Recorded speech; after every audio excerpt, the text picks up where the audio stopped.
میں چاہتا ہوں موجودہ حالات پر تھوڑی سی گفتگو کروں۔ اس کو سمجھنے سے پہلے یہ بات اور یہ حقیقت آپ اپنے ذہن و دماغ میں بٹھائیے کہ اس نبی نے اور پیغمبر نے، ختمی مرتبت ذات مقدس نے اور اس کے اصحاب ابرار نے وہ قافلہ جو حضرت ابوبکر صدیق رضی اللہ تعالی عنہ سے شروع ہوا تھا، پھر عمر و فاروق و عثمان پھر عمر اور حضرت عثمان اور حضرت علی رضی اللہ تعالی عنہ اور پھر طلحہ اور زبیر، اس کے بعد حضرت سعد اور حضرت سعید، اس کے بعد حضرت عائشہ اور حضرت خدیجہ رضی اللہ تعالی عنہا، یہاں سے لے کر کے حضرت ابو طفیل عامر رضی اللہ تعالی عنہ پر یہ سلسلہ مکمل رضوان اللہ علیہم اجمعین۔ بلا مبالغہ سوالات افراد پر مشتمل صحابہ اور صحابیات کا یہ معاملہ اگر آپ کے سامنے پوری زندگی اور پوری سیرت موجود ہو، یہ معلوم ہے کہ وہ قافلہ تھا، اس کا عمل اور اس کا کردار، اس کا ایمان، اس کا کیریکٹر اور جس کا منصب اور جس کا تقویٰ اور جس کی پرہیزگاری ہمارے لیے آئیڈیل اور ماڈل اور نمونہ اور مشعل راہ کی حیثیت رکھتا ہے۔ یہ وہ طاقتور افراد کا گروہ تھا اور طاقت کے ساتھ زندگی بسر کیا۔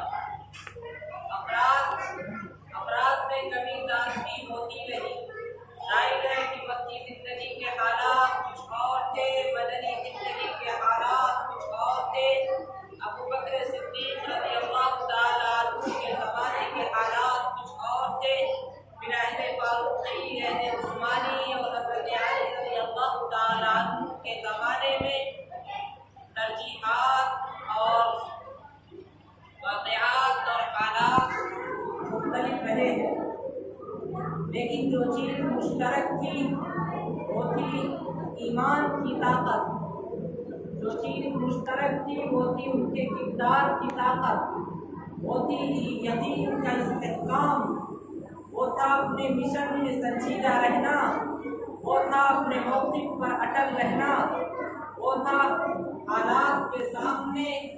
کبھی بھی مایوس اور نا امید نہ ہونا، بلکہ تمام حالات کا مقابلہ کرنا، استقامت کا پہاڑ بنا رہنا، مقیم اور مستقیم ثابت قدم اور قائم رہنا، پہاڑ کی طرح مضبوطی کے ساتھ اپنے دین پر چلنا، یہ وہ بنیادی باتیں ہیں جو ہم کو آج کے موجودہ حالات میں ہمارے لیے نشۂ کیمیا ہے۔ وَاذْكُرُوا إِذْ أَنْتُمْ قَلِيلٌ مُّسْتَضْعَفُونَ فِي الْأَرْضِ تَخَافُونَ أَن يَتَخَطَّفَكُمُ النَّاسُ فَآوَاكُمْ وَأَيَّدَكُم بِنَصْرِهِ وَرَزَقَكُم مِّنَ الطَّيِّبَاتِ لَعَلَّكُمْ تَشْكُرُونَ۔ عہد اول سے اللہ تعالیٰ انہیں مسلمانوں کو مخاطب کر رہا ہے براہ راست، اور گویا قرآن کریم ہم سے خطاب کر رہا ہے اور قرآن کریم ہم کو مخاطب کر رہا ہے، ہم اس کے مخاطب ہیں۔ اے لوگوں، حالات کتنے ہی خطرناک ہوں، اگرچہ تم ہمیشہ طاقت کے سامنے افراد میں کم ہو اور دنیا کی بڑی سے بڑی طاقتیں تمہیں اپنا لقمہ بنا چاہیں اور تمہیں چبا کر ختم کرنا چاہیں، لیکن خبردار اپنے حوصلے کو پست مت ہونے دینا، اپنی ہمت کو کمزور مت پڑنے دینا۔ میں اس لیے کہہ رہا ہوں، آج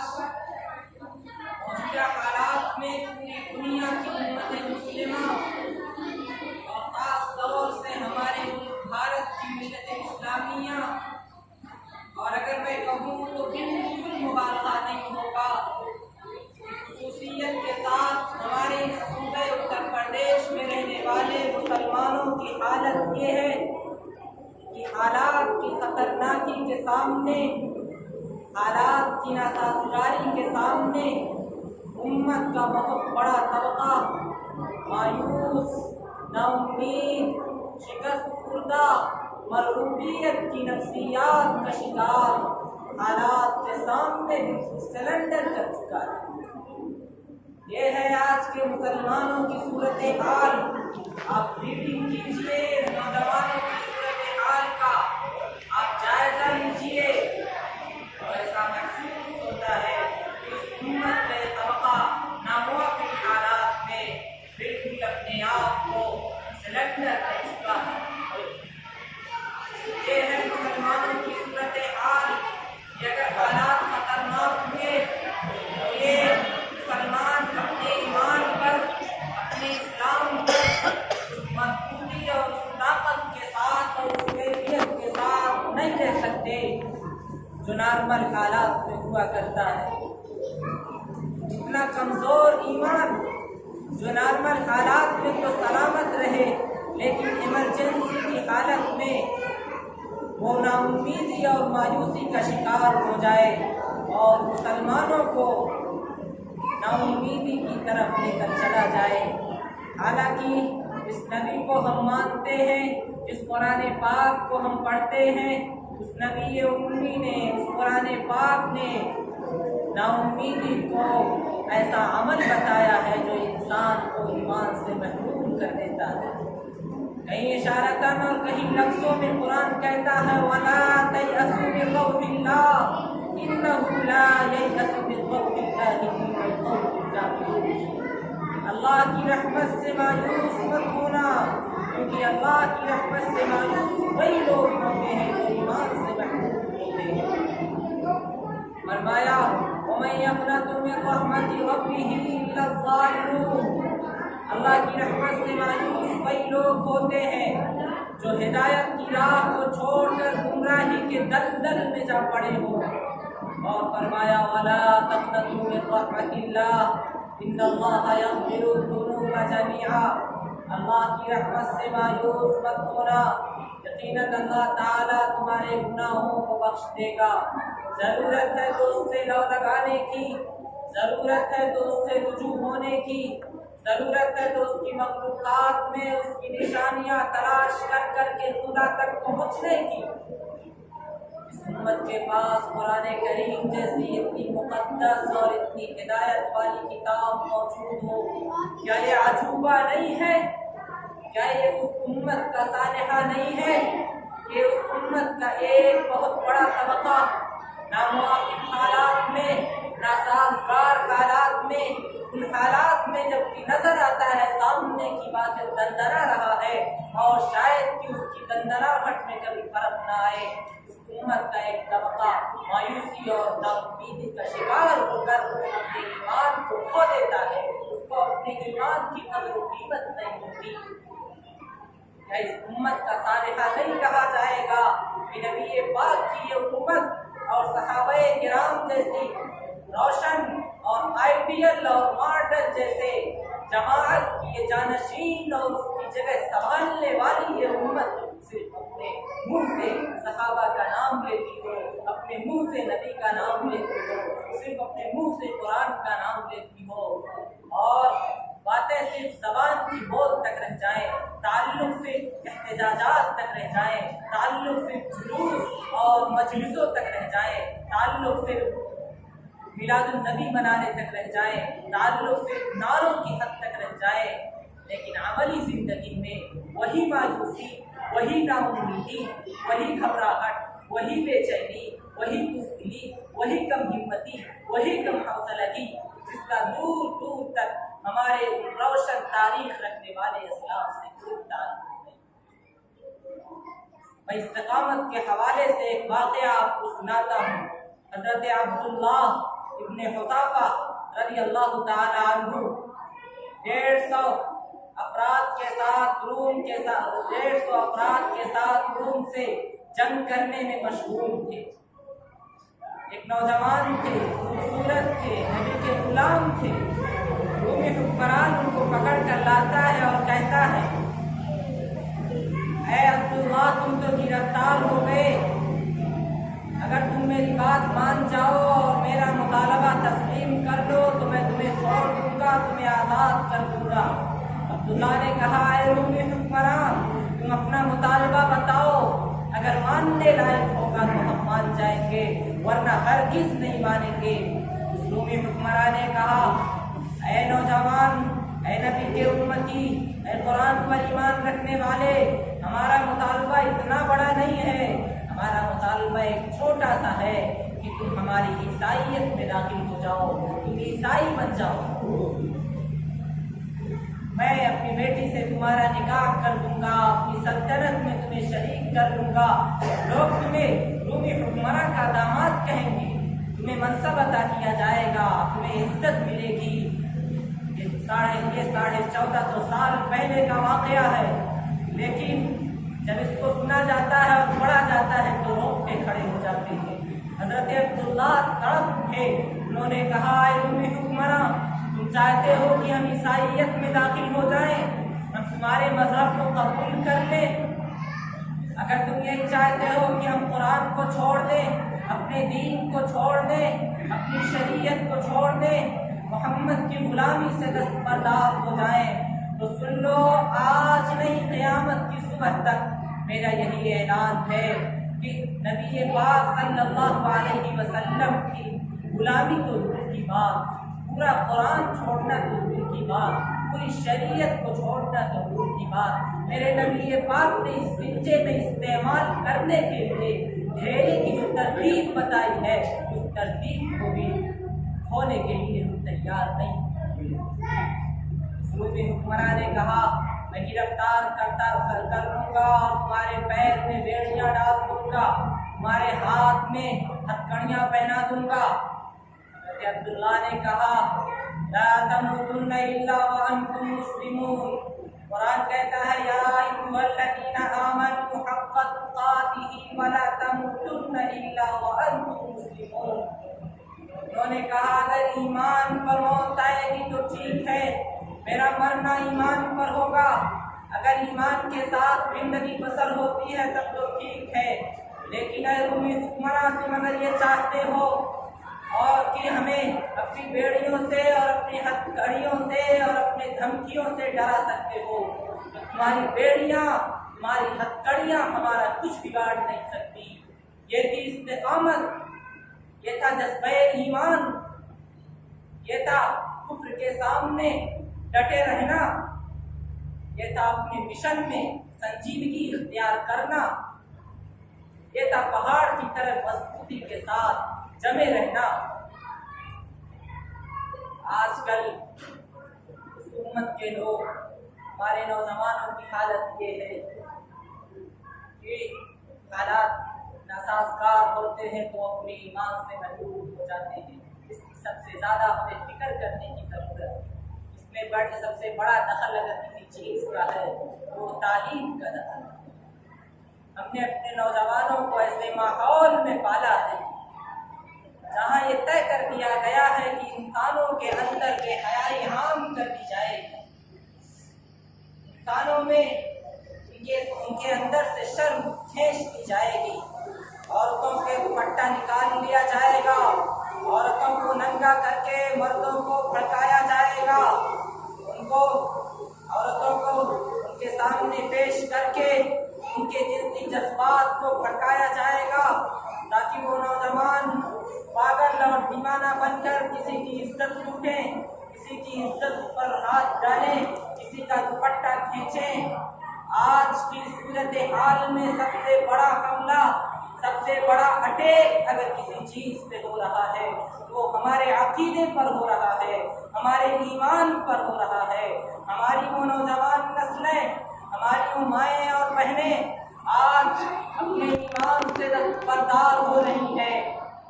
ہماری وہ مائیں اور بہنیں، ہماری وہ عزیز بہنیں جو کالجوں اور اسکولوں کے نظام سے وابستہ ہیں،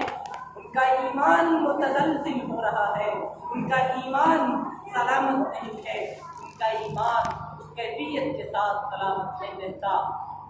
وہ اپنے ایمان کی ان کے اندر اپنے ایمان کی قدر نہیں ہے، اپنے ایمان کا احساس نہیں ہے۔ سب میں سب سے زیادہ جرم اگر کسی کا ہے تو وہ ہمارا پوری مسلم کمیونٹی کا ہے۔ ہم نے ان کو اسلام کا پاٹ نہیں پڑھایا، ہم نے ان کو اسلام کا درس نہیں دیا۔ یاد رکھو کہ مجلسیں منعقد کرنے سے کچھ نہیں ہوگا۔ حضرت مولانا فقیر اسلام ابوالحسن علی ندوی رحمۃ اللہ علیہ فرماتے تھے مجلسیں منعقد کرنے سے کچھ نہیں ہوتا، سیرت کے جلسوں میں سیرت نبوی سن لینے سے کچھ نہیں ہوتا۔ اگر عمل ہمارے اندر نہیں ہے، یہ سننا اور سنانا بھی ہمارے لیے وبال جان بن سکتا ہے۔ پھر اس تعلیمی نظام کے لیے میں آپ کو بتاؤں کہ آج صورتحال یہی ہے، بچوں کی تعلیمی نظام، بچوں کے لیے تعلیمی نظام قائم نہیں کیا گیا، ان کو اس ماحول میں بھیج دیا گیا اور ان کو اس کے حوالے کر دیا گیا جس کے لیے جو کہ نہ اس بات کا مدعی ہے اور نہ اس بات کا اہل ہے کہ وہ بچوں کو ایسی تعلیم دے گا جس پر نجات کا دار و مدار ہے۔ وہ ان کو پیغمبروں کی وہ تعلیم دے گا جس تعلیم سے ناواقفیت کے نتیجے میں ایمان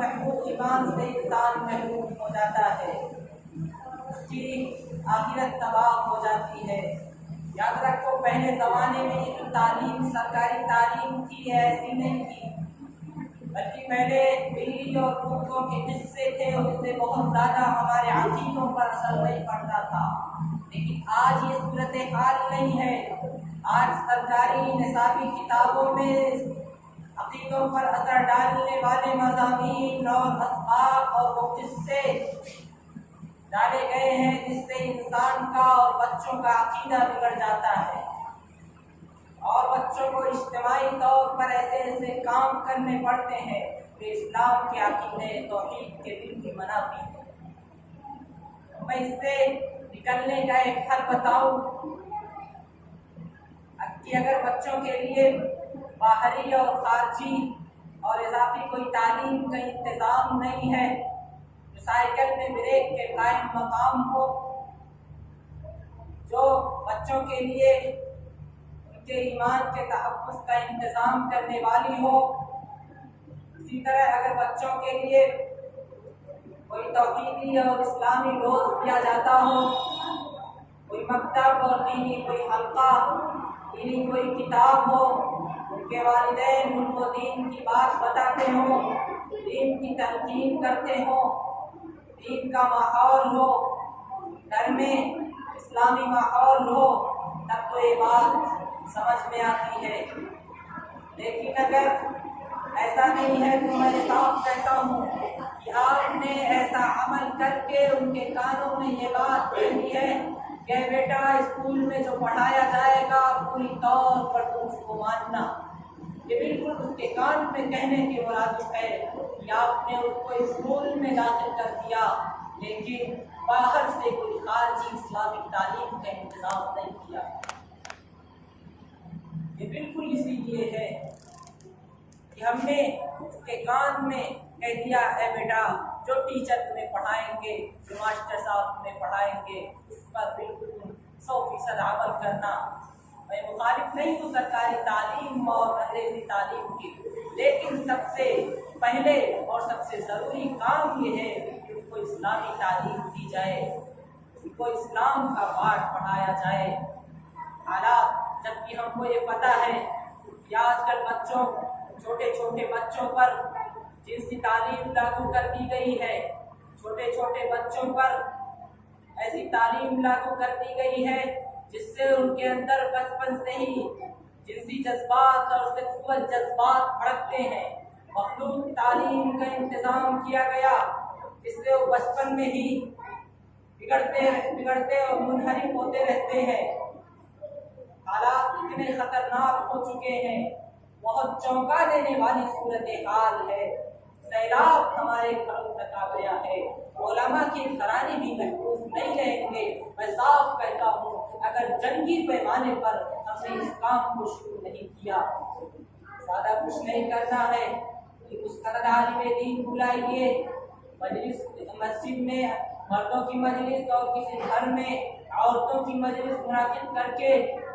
وہ توحید کا پاٹھ پڑھائیے، اسلام کی دعوت دیجیے، تب وہ استقامت کے ساتھ اور پہاڑ کی طرح کفر کے سامنے چلے رہیں گے، اپنے اسلام سے کبھی ذرہ برابر ادھر ادھر نہیں ہوں گے، اپنے مشن سے کبھی نہیں ہٹیں گے۔ یہ کرنا پڑے گا اس لیے کہ اللہ رب العزت کے یہاں وہ امت جو مایوس ہو، مایوس امت اور اپنے ہاتھ میں کاسے گدائی لیے پھرتی، ہر طرف ٹھوکریں کھاتی ہوئی امت، نا امیدی کا شکار امت اللہ کے یہاں کبھی بھی محبوب امت نہیں بن سکتی۔ اللہ تعالیٰ کہنے سننے سے زیادہ عمل کی توفیق عطا فرمائے۔ باقی دعوانا الحمدللہ رب العالمین۔